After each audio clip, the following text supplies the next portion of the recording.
IPL playoffs race interesting గా మారింది. చెన్నై మీద హైదరాబాద్ గెలుపుతో ప్లే ఆఫ్స్ బెర్త్లు 3 కన్ఫర్మ్ అయ్యాయి. ఆర్సీబీ ఆల్రెడీ టాప్ 1 లో సెటిల్ అయింది. గుజరాత్, ఎస్ఆర్హెచ్ తర్వాతి స్థానాల్లో ఉన్నాయి.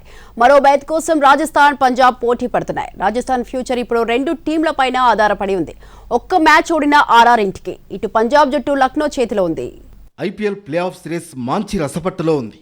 చెన్నై సూపర్ కింగ్స్ మీద సన్ రైజర్స్ గెలవడంతో హైదరాబాద్ ప్లే ఆఫ్స్కు అర్హత సాధించింది. అటు గుజరాత్ టైటాన్స్ సైతం ప్లే ఆఫ్స్ బెర్త్ ఖరారు చేసుకుంది. ఆర్సీబీ ఇప్పటికే ప్లే ఆఫ్స్లోకి వెళ్ళింది. దీంతో టాప్ 4లో మిగిలిన 4వ బెర్త్ కోసం హోరాహోరీ పోరు నెలకొంది.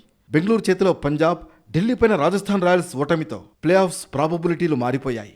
నాకౌట్ రేస్ నుంచి ఎప్పుడో నిష్క్రమించిన ముంబై, లక్నోతో ప్రత్యర్థులకు ముప్పు తప్పేలా లేదు.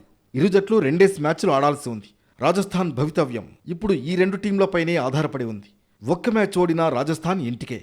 ఇటు పంజాబ్ జట్టు లక్నో చేతిలో ఉంది. చివరి మ్యాచ్ను ఆ జట్టుతో తలపడాల్సి ఉంది. ఇక సిఎస్కే, ఎస్ఆర్హెచ్ మ్యాచ్ విషయానికొస్తే తొలుత బ్యాటింగ్ చేసిన చెన్నై 20 ఓవర్లలో 7 వికెట్ల నష్టానికి 180 పరుగులు చేసింది. సిఎస్కే బ్యాటర్లలో డెవాల్డ్ బ్రెవిస్ 44, కార్తిక్ శర్మ 32, శివం దుబే 26 పరుగులతో రాణించారు. ఎస్ఆర్హెచ్ బౌలర్లలో కమిన్స్ 3 వికెట్లు తీయగా సాకిబ్ హుస్సేన్ 2, ప్రఫుల్ హింగే, ఇషాన్ మలింగా చెరకు వికెట్ తీశారు. తర్వాత 181 పరుగుల లక్ష్యాన్ని సన్ రైజర్స్ కేవలం 5 వికెట్లు మాత్రమే కోల్పోయి 19 ఓవర్లలో ఛేదించింది.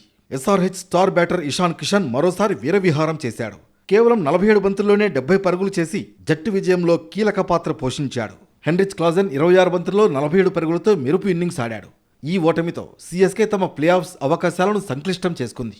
చెన్నై జట్టు 12 పాయింట్లతో ప్రస్తుతం 6వ స్థానంలో ఉంది. సిఎస్కే ప్లే ఆఫ్స్కు చేరాలంటే అద్భుతం జరగాలి.